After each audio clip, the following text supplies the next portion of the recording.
وهذا قبره الصادق إمام العلم والتقوى ينادي أمة الهادي يا الله ينادي أمة الهادي. أعوذ بالله من الشيطان الرجيم. بسم الله الرحمن الرحيم. الحمد لله الصلاة والسلام على آل الله واللعن الدائم على أعداء الله. اما بعد. عزیزان گرامی، ناظرین محترم، سیرت اخلاقی امام جعفر صادق کے حوالے سے یہ چند لمحے آپ کی خدمت میں حاضر ہیں. خداوند متعال سے دعا کرتے ہیں کہ یہ چند لمحے اپنی عبادت میں شمار فرمائے. پچھلی گفتگو میں سیرت اخلاقی کے عنوان سے ایک نمونہ بیان کیا گیا کہ امام کی اخلاقی سیرت کیسی تھی، اور اسی سیرت اخلاقی کو زیادہ سمجھنے کے لیے آج کچھ عرائض آپ کے سامنے پیش کیے جائیں گے. جیسے ہی ہم امام جعفر صادق علیہ السلام کی زندگی پر نگاہ کرتے ہیں، امام کی زندگی زیادہ تر علمی کاموں میں ہی گزری ہے، لیکن اس کا مطلب یہ نہیں ہے کہ علمی کاموں کے ساتھ ساتھ امام دوسرے کام نہیں کرتے تھے. نہیں، بلکہ امام دوسرے کاموں میں بھی مشغول ہوا کرتے تھے. راوی کہتا ہے کہ جب بھی امام کے پاس مہمان آتے تھے تو امام جب دسترخوان لگاتے تھے تو خود کھانا لے کے آتے تھے مہمانوں کے لیے. جب مہمان کھانا کھانا شروع کرتے تھے تو امام ان کو تعارف کرتے تھے، کہتے اور کھائیں، بسم اللہ. اگر کوئی مہمان حجاب کرتا تھا، نہیں کھاتا تھا، شرم و حیا کرتا تھا، امام اور جو نا زیادہ تعارف کرتے تھے کہ بسم اللہ، زیادہ کھائیں، آپ کے لیے ہی ہے. یہ خود سیرت ہمیں بتلاتی ہے کہ اگر مہمان آئے تو آپ ان کو تعارف کریں کہ وہ کہیں شرم و حیا نہ کرے آپ کے سامنے، اور اس شرم و حیا کی وجہ سے کھانا زیادہ نہ کھائے، پیٹ بھر نہ سکے. اور امام فرماتے ہیں کہ مجھے اچھا وہ انسان لگتا ہے جب وہ مہمان ہو کر جائے تو اچھے طریقے سے کھانا کھائے. یہ کب ہوگا؟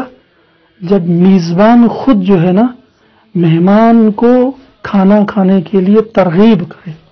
اور کھانے میں آداب بھی یہی ہے کہ اگر انسان آپ کے پاس کوئی مہمان آ جاتا ہے تو میزبان کے اوپر حق یہی ہے کہ مہمان سے پہلے شروع کرے اور مہمان کھا کے بس کرے، اس کے بعد میزبان بس کرے. یہ خود آداب دسترخوان میں سے ہے. تو امام یہاں پہ فرماتے ہیں میں یہ چیز بہت چاہتا ہوں کہ میرے پاس پیسے ہوں اور میں مدینے کی گلیوں میں جاؤں، بازار میں جاؤں اور وہاں سے کھانے کی چیزیں لے کے آؤں اور مسلمانوں کی دعوت کروں، اور مجھ صادق آل محمد کو مسلمانوں کو کھانا کھلانا ایک غلام کو آزاد کرنے سے زیادہ پسند ہے. بہت ہی عجیب گفتگو ہے یہ مولا کی کہ مولا فرماتے ہیں غلام کو آزاد کرنے سے زیادہ مجھے مہمان کو اور مسلمان کو کھانا کھلانا پسند ہے. جبکہ ہم دیکھتے ہیں آج کل اپنے معاشرے میں مہمان نوازی کا سسٹم آہستہ آہستہ جیسے ختم ہوتا جا رہا ہے. اگر مہمان آ جاتا ہے تو ہمارے چہرے پہ بل پڑ جاتے ہیں. نہیں عزیزان محترم، خود مہمان برکت لاتا ہے. یہ ایک مہمان کا موضوع بہت ہی وسیع ہے، لیکن سیرت جعفر صادق علیہ السلام یہی ہے کہ مہمان کی خدمت کریں، مہمان کو کھانا کھلائیں. ان کو اچھا لگتا تھا. غلام کو آزاد کرنے سے زیادہ مسلمانوں کو کھانا کھلانا ہے. آئیں اور اسی سیرت پر عمل کریں کہ امام کی سیرت پر عمل کر کے ہم امام کی دل اور روح کو خوشحال کریں. امام کی زندگی میں اخلاق کے حوالے سے ایک اور جو نا نمونہ، ایک اور جو نا پہلو کہ جب بھی امام کسی کی مدد کرتے تھے تو بغیر کسی منت کے وہ مدد کرتے تھے. اس کو کہتے ہیں انفاق بی منت، کہ آپ انفاق فی سبیل اللہ خدا کی راہ میں خرچ کرنے کے بعد اس کے اوپر یہ نہ کہیں کہ ہاں ہم نے آپ کو دے دیا، ہم نے آپ کو دیا. نہیں، تاریخ میں لکھتے ہیں کہ امام کا ایک باغ تھا، اس باغ کے چاروں طرف دیوار تھی، کھجور کا باغ تھا.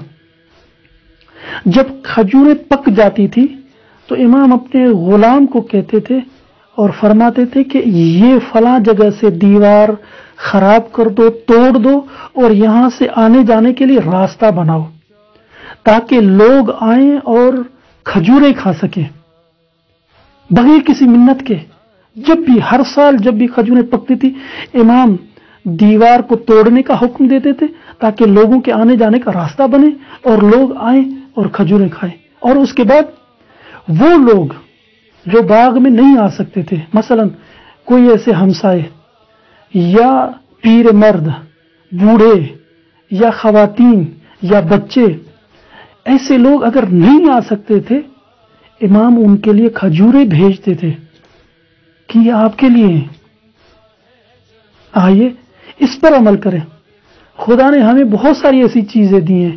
ممکن ہے کسی کا آم کا باغ ہو، کسی کا کھجور کا باغ ہو، کسی کا کسی کیلوں کے حوالے سے باغ ہو، کوئی اور باغ ہو، لیکن تھوڑا سا اس پر اگر ہم عمل کریں کہ جس طرح ہمارے مولا عمل کیا کرتے تھے کہ لوگوں کے لیے بھی کچھ حصہ رکھیں تاکہ وہ آپ کے لیے دعا کریں، تاکہ وہ دین کی طرف زیادہ راغب ہوں، تاکہ وہ آپ کے ائمہ معصومین علیہ الصلوۃ والسلام کی طرف زیادہ توجہ پیدا کریں. انفاق بی منت، بغیر کسی منت کے آپ انفاق کریں. اسی طرح امام کی زندگی میں ایک اور جو نا اخلاق کی سیرت کا پہلو ہے کہ مالی مدد کرنا، نقدی مدد کرنا. نہ فقط یہ کہ کسی کے جو نا کام آ جانا اور کسی کو ٹائم دینا، نہیں، ان کو اگر پیسوں کی ضرورت ہے تو آپ پیسے ان کو دیں. جیسے تاریخ میں لکھتے ہیں کہتے مفضل بن قیس ایک شخص ہے، مولا کا چاہنے والا ہے، مولا کے پاس آیا اور آ کے اپنے حال و احوال کے بارے میں بات کرنے لگا. مولا آج کل یہ جو میرا حال و احوال ہے معیشتی اعتبار سے میں بہت ہی پیچھے پڑ گیا ہوں، میرے لیے دعا کریں. جیسے یہ کلمات کہے کہ مولا میرے لیے دعا کریں تو امام نے اپنی کنیز کو اشارہ کیا کہ وہ تھیلی لے کے آؤ پیسوں کی. جب کنیز امام کی وہ تھیلی پیسوں کی لے کے آئی اس میں 400 دینار تھے. امام نے وہ تھیلی مفضل بن قیس کو دی اور دینے کے بعد امام نے فرمایا اس طرح کسی اور کے سامنے اپنی زندگی کے بارے میں بیان نہیں کرنا. کیوں؟ اس لیے مولا فرماتے ہیں جب بھی انسان اپنی زندگی کے حالات کو بیان کرتا ہے تو سامنے والے کی نگاہوں میں گر جاتا ہے. تو مفضل بن قیس کہنے لگا مولا حقیقت میں مجھے قسم بخدا مجھے یہ نہیں تھا کہ میں آپ سے پیسے مانگوں یا آپ سے پیسے لینے کے لیے آیا ہوں، نہیں، میں آپ سے یہ کہنا چاہ رہا تھا کہ میرے لیے دعا کریں کہ میرے حالات ٹھیک ہو جائیں. امام نے فرمایا اے مفضل میں آپ کو دعاؤں میں یاد کروں گا، آپ کے لیے دعا کروں گا، لیکن کسی اور کے سامنے اس طرح اپنے حالات بیان کر کے اپنے آپ کو مت گرا دینا. ممکن ہے ایک انسان واقعاً مستحق ہو، غریب ہو اور اس کے پاس واقعاً کھانے کے لیے نہ ہو. آئیں امام کی سیرت پر عمل کر کے نقدی جو نا حوالے سے ان کی کمک اور مدد کریں. ممکن ہے ایک انسان کے گھر کا کرایہ پیچھے ہو، ممکن ہے ایک انسان کے پاس اپنے بچوں کے لیے علاج کے لیے پیسے نہ ہوں، ممکن ہے ایک انسان کے پاس اپنی اولاد کو پڑھانے کے لیے پیسے نہ ہوں، ان کے پاس بک اور پینسل اور پین خریدنے کے لیے پیسے نہ ہوں. اس کی حاجتوں کو، ضرورتوں کو پورا کرے. یہ امام کی سیرت ہے، یہ جعفر صادق کی سیرت ہے کہ لوگوں کو نقدی پیسے دے کر ان کی ضرورتیں پورا کریں. اسی طرح امام جعفر صادق علیہ الصلوۃ والسلام کی اخلاقی سیرت میں سے ایک ہی سیرت کا نمونہ یہ ہے کہ امام لوگوں تک کھانے کی مختلف چیزیں پہنچاتے تھے جیسے پچھلی گفتگو میں کہا گیا. اور فقط یہ نہیں بلکہ امام کی سیرت میں یہ بھی ہے کہ دوسروں کے لیے دعا کریں.